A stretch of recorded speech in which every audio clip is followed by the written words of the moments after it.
रिद्धि की सास को हर वक्त अपने मायके का गाना गाने की आदत थी। अरे बस करना माँ, मामा का ये किस्सा तू 50 बार पहले भी सुना चुकी है। अरे हाँ, तो क्यों ना बताऊं। तेरे चाचा तो उस वक्त हाथ झाड़ कर खड़े हो गए थे। तब मामा ही था तेरा जो आगे आया और मदद की। देखो अब ठीक है ना, जो हो गया सो हो गया। क्यों एक बात को हमेशा गाती रहती हो। अब तो बहू घर आ गई है, उसे तो सबको मान कर चलना है ना, कि सिर्फ सास का मायका ही समझेगी वो। तभी वहाँ रिद्धि आ जाती है। माँ, आज मैं घर जा सकती हूँ? माँ को मेरी बहुत याद आ रही है। शादी के बाद एक बार भी नहीं गई। हाँ तो कौन जाता है। अरे मेरी शादी के बाद जब मैं विदाई होकर आई, इतना बड़ा ससुराल मेरा, खाने वाले 10 लोग और बनाने वाली मैं सिर्फ एक। ऐसा लग रहा था जैसे सिर्फ खाना बनाने के लिए ही ब्याह किया है। वो तो मेरा भाई था, गांव से एक काम करने वाली चाची को भेज दिया जो मेरा हाथ पटाती थी, और उसको पैसा, खाना, कपड़ा, रहने के लिए कमरा, वो सब किसने दिया था? तुम्हारे भाई ने। ये मामला रोज का था।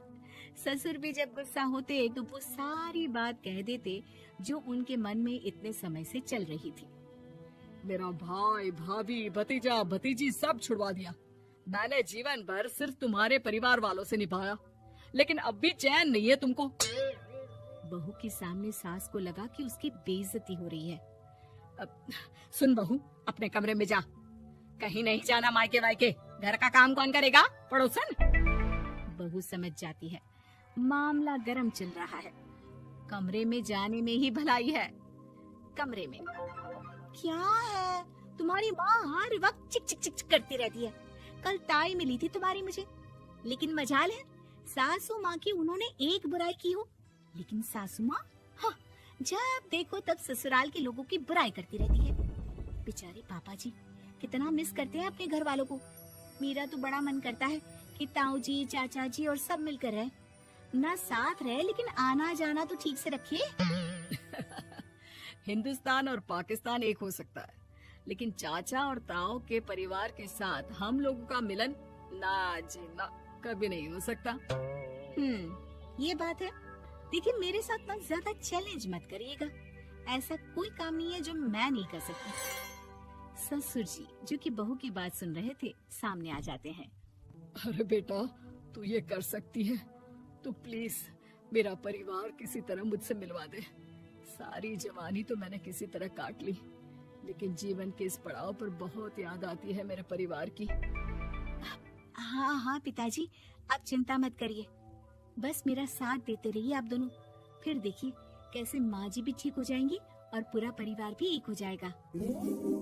थोड़ी देर बाद बहू सामान लेकर घर से निकल रही होती है कि मना किया था ना तुझे मायके जाने के लिए, फिर क्यों जा रही है? बहू कुछ कहती इससे पहले ही बेटा बोलने लगता है। क्या है माँ, वो घर जा रही है। वैसे भी उसके माता पिता ने मुझे 10 लाख दिए तब जाकर मेरा काम शुरू हो पाया, वरना तूने मेरे लिए किया क्या है? अरे वाह बेटा, बचपन से पढ़ाया लिखाया, तेरे दुख दर्द में जगी, और आज वो लोग तुझे सही लग रहे हैं। और फिर ससुराल में लड़की खुश रहे, ये तो मायके वालों की जीवन भर की जिम्मेदारी रहती है। तो ये तुमको भी तो सोचना था ना। ताऊ जी ने पापा को पढ़ाया लिखाया, जब तुम नहीं आई थी तो पापा के लिए ताई जी ने पापा की माँ की तरह देखभाल की। अब बोलिए। अरे तू कुछ नहीं जानता बेटा, तेरे पापा को सब पता है, तभी वो उन लोगों से वास्ता नहीं रखते। मैं उन लोगों को जानता हूँ, लेकिन मैं तुम्हें नहीं जानता कि तुम्हारे मन के लायक काम नहीं हुआ तो तुम घर की शांति बर्बाद कर दोगी। सास जोर जोर से चिल्लाने लगती है। तभी वहाँ सास का भाई आ जाता है। अरे क्यों आप लोग मेरी बहन को परेशान करते रहते हैं? पहले ये जीजा कम थे, जब बहू भी आ गई। बहन, मैंने तो 30 साल पहले ही बोला था, अपना हिस्सा ले और छोड़ इन लोगों को, चल अपने साथ।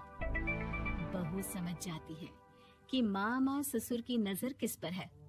देखा, तुम लोग मुझे अकेला मत समझना, मेरा भाई खड़ा है आज भी मेरे लिए। बहू मायके जाती है और आते वक्त साथ में एक नौकरानी ले आती है। अरे बहू, कुछ खाने को दे दे। अरे आंटी, क्यों भाभी को परेशान करती रहती हो? उनके भाई ने मुझे जिम्मेदारी दी है। किसी भी चीज की परेशानी नहीं होनी चाहिए भाभी को। जो चाहिए मुझे बोलने का। आय हाय, बहू के मायके वालों का इतना दखल। ये मेरा घर है, कोई कल का आए इसे पूरा कैप्चर कर ले, ये बर्दाश्त नहीं होगा मुझसे। क्या हो गया सासू माँ, क्यों सुबह सुबह चिल्ला रही हैं? चमेली, ओ चमेली, क्या कहा था मेरे भाई ने तुझे? अरे दीदी बहुत तेज है आपकी सासू माँ। मैंने तो बोला कुछ चाहिए तो मांग लो मुझसे। अरे निकल यहाँ से, घर को रेलवे स्टेशन बना रखा है, जो देखो वो घुमा जा रहा है यहाँ से वहाँ। ये कहीं नहीं जाएगी, ये जाएगी तो घर का काम कौन करेगा? मैं। हाँ, और क्या करती है बहुएं? घर का काम ही तो करती है, इसमें नया क्या है? तभी वहाँ ससुर जी आ जाते हैं।